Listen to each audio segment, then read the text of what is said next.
Yesterday, the gentleman that does weed control for my lawn came around to do his usual service to you know, treat my lawn to ensure that I don't have any unwanted type of grass, that there are no weeds on my lawn, so my lawn can look well kept and very healthy. And I've had this guy, been using this guy for about 3 years now, and I'm very, very satisfied with his service. He's doing a very great job. If you look at my lawn, you can barely spot the weed. You wouldn't even see a single weed on my lawn. And the other day I was driving around the community, I wasn't driving, I was just walking around the community, and I realized that a lot of my neighbors, has his placards in front of their house, which indicates that, my other neighbors are, utilizing his service also to take care of the weeds on their lawns. So it's like, wow, he's doing well. So when he came around yesterday, I engaged a little conversation with him, and I was like, hey, you're doing an excellent job with weed control. I really like the way my lawn is doing. Don't you also offer lawn mowing? Don't you cut grass as well? Because wanting to get someone who can help me, cut my grass, help me cut my lawn, every 2 weeks. And he told me, Chilean, I'm sorry, our company doesn't yet have that vision to venture into um into lawn mowing, right? That's not something that we have envisaged to do, at least not for right now. Maybe sometime in the future we might dive into lawn mowing, but for right now we have decided to be focused just on weed control. Our goal is to be the best weed control company in the entire Texas. And he told me that right now they are only functioning within the Dallas-Fort Worth area, but they have their goal is to expand into like Houston, into Austin, and other cities in Texas. But right now they just focus. They're just in Dallas-Fort Worth area. So when he said that, and then it when he had left this morning, I was just thinking of another conversation I was having with one of my big friends. He's from Congo. He's way older than me. He's a big friend of mine. He's in like his mid 50s. He has been in this country for so many years. So a couple of weeks ago, I was hanging out with him and we were chatting. And while we were out having a conversation, at one point there was an airplane that was passing and it was a little loud.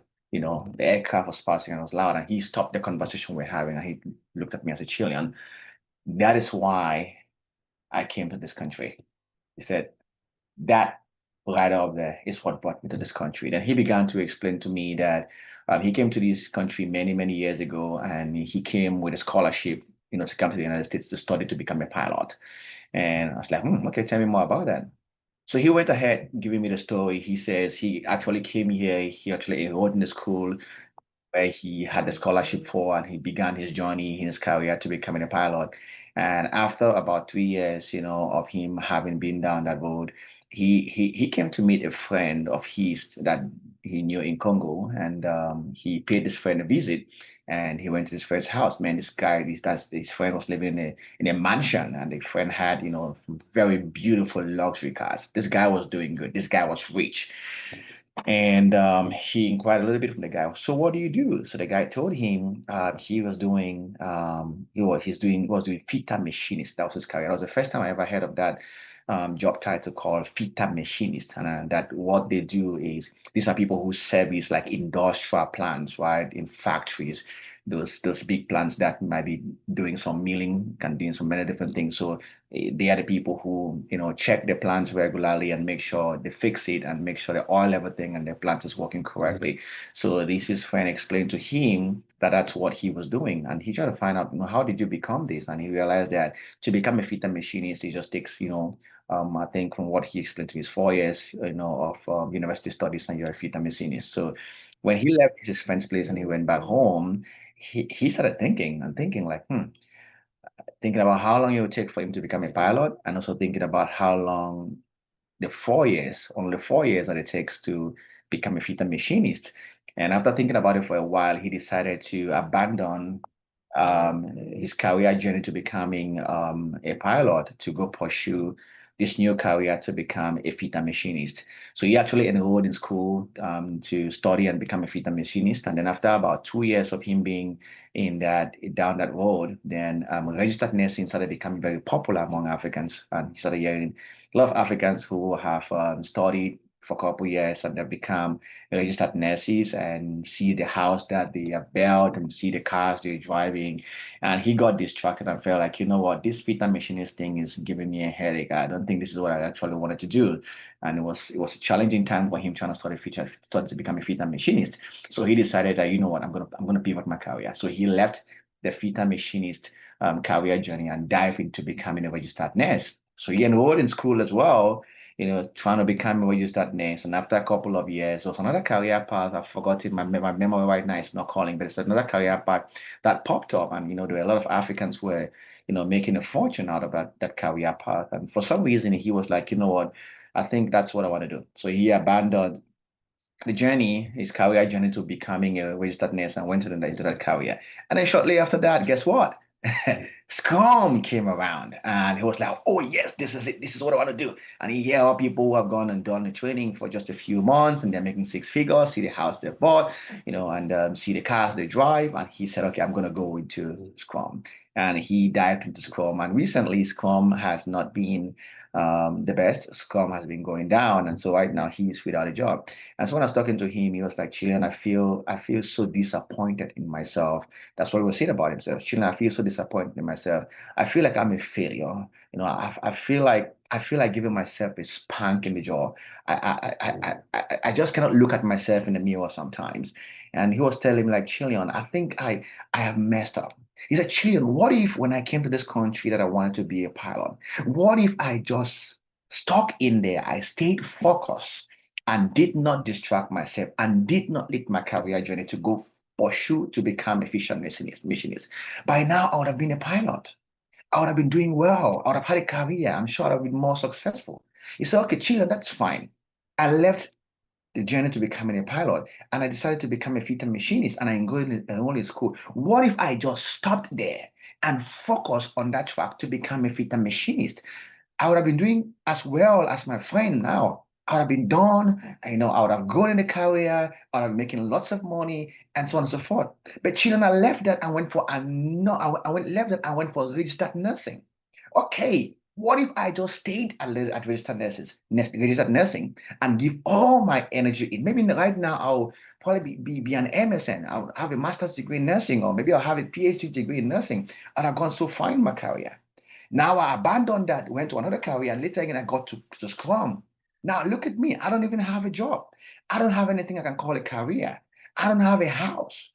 I'm still living in an apartment after all the many years that I've been in this country. My friends, you see, here's one thing I learned from this. One of the keys to success is focus. Is focus. You see, when you choose a career path, let's take an example.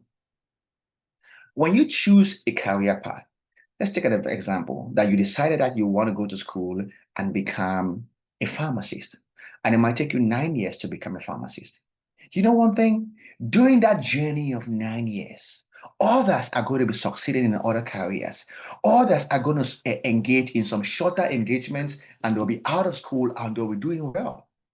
Others will be doing business. You meet people who are in business and who are doing well. You meet people who are into comedy and they are doing well and they are making lots of money. But you know what? Guess what you should do? Congratulate them, clap for them, and stay focused on your own journey. That's their race. The guy who is a businessman and is making a lot of money, that's his race to run. The guy who is a comedian and is making money, that's his race to run. The guy who is an IT engineer and is making money, that's his race to run.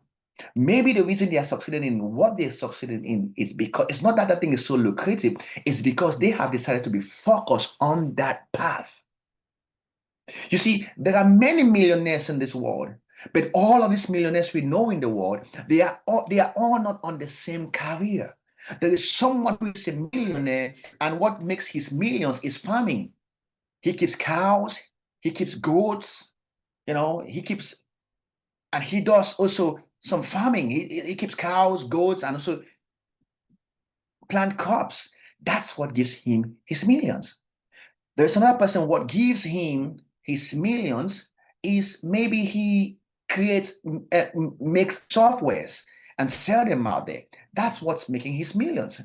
Another person is making his millions maybe because he has gotten into fashion business. He made tailored suits, tailored pants, and that's what he is making his millions. Another person is making his own millions out of real estate. So you can make your millions, you can be rich, you can be wealthy in any area that you choose. The key is stay focused to it.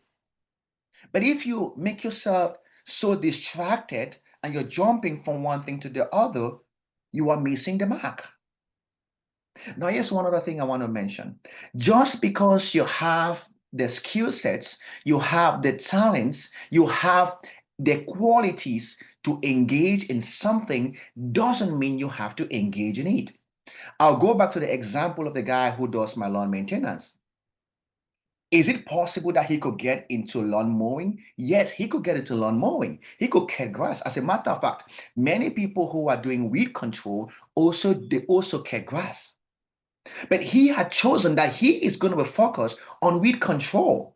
And right now on weed control, he could be having a rating of 9.5 on 10. But now you see, if he decided to do both weed control and then to cut grass, his rating on weed control might drop to about a 7, and his rating on lawn mowing might drop also to about a 7. So it's going to be 7 and 7 on the both. Whenever you're multitasking, guess what? Your performance is dropping. But don't be surprised that he might stick just on weed control and he's striving to be the best in weed control. And because of how good he does weed control, he might be making more money than another merchant who is doing both weed control and lawn mowing. They do weed control and lawn mowing, they are not making as much money as he might be making only doing weed control. The secret behind his success and his business flourishing is focus. One thing he considered is stays to study all the time. He study all the different kinds of weeds and figure out what are the best products to treat these weeds, and he's constantly improving his knowledge base. And because he becomes an expert in that, everybody wants his service, and so he tends to have a lot more money.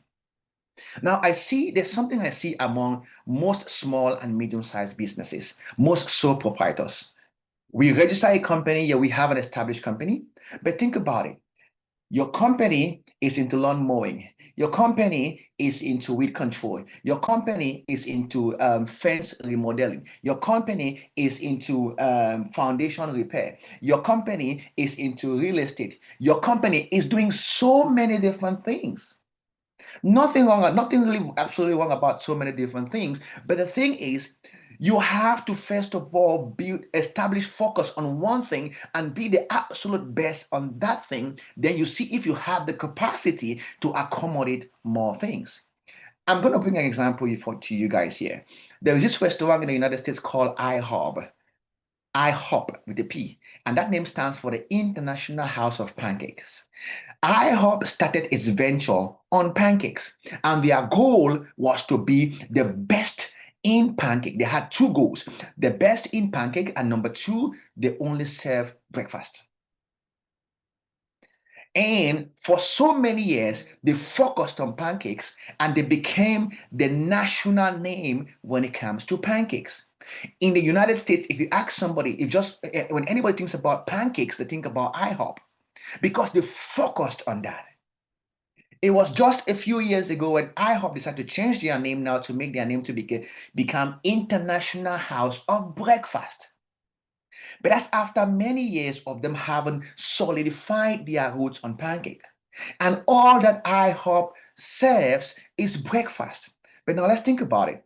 Does IHOP has the ability to get into making other meals for lunch and for dinner? Absolutely yes. They don't have to put in any other investments, right? They already have the kitchen, they have the cookware, they have everything. But they have chosen that as a company, we are going to focus to be the best in breakfast. That is focus. I know of a restaurant in Dallas called Lazy Dog, and there are many restaurants like that. And all they serve is dinner. They don't open their doors until 3 p.m. in the evening. Then they start serving dinner for the rest of the evening. But do they have the ability to do breakfast? Absolutely yes. They already have the kitchen, they already have the tables, they already have the chairs, they already have the facility, they have everything. All they need is go to the grocery store, get the things for breakfast, and start serving breakfast. But they realize that for them to succeed and be an outstanding restaurant, they have to choose one thing and focus on it. And for them, it is dinner. The power of focus. The power of focus. Many of us Africans, maybe Cameroonians specifically, we fall a trap to this thing in the United States. We jump from too many careers, right? And we lack that focus. Just because somebody is making a lot of money as a TikTok comedian doesn't mean that your own wealth is going to come from TikTok comedy.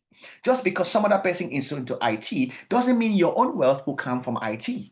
Because some other person is doing real estate, is a real estate agent, doesn't mean your own wealth will come from real estate. A lot of people talk to me about many businesses, especially network marketing. A lot of friends of mine have said, Children, I want to talk with you.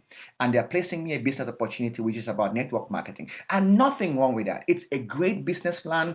I know a lot of my friends who are making huge monies in network marketing. Yes, they tell me, Children, you have the skill for this to do network marketing because you know how to speak. You communicate very well. You are a people person. You can do this and you excel in it.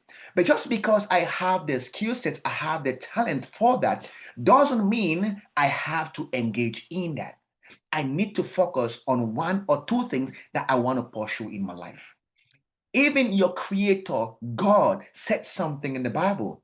He says that somebody who is always diving from one thing to another, the Bible describes such a person like a wave in the ocean that is tossed left or right by the wind. When the wind is moving north, the wave moves north. When the wind is moving west, the wave moves west, south, and east, and all of that. The Bible says if you are this kind of a person, you are like a wave on the sea. And the Bible went further to describe such a person to be a double minded person. And it did not just end there. It said, let that kind of a person not expect that they will receive anything from God.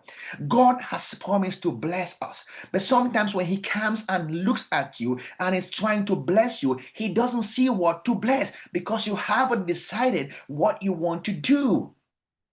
Even the God we serve is a God of focus. As a matter of fact, Jesus Christ mentioned something in the Bible. He says, For this one thing came I.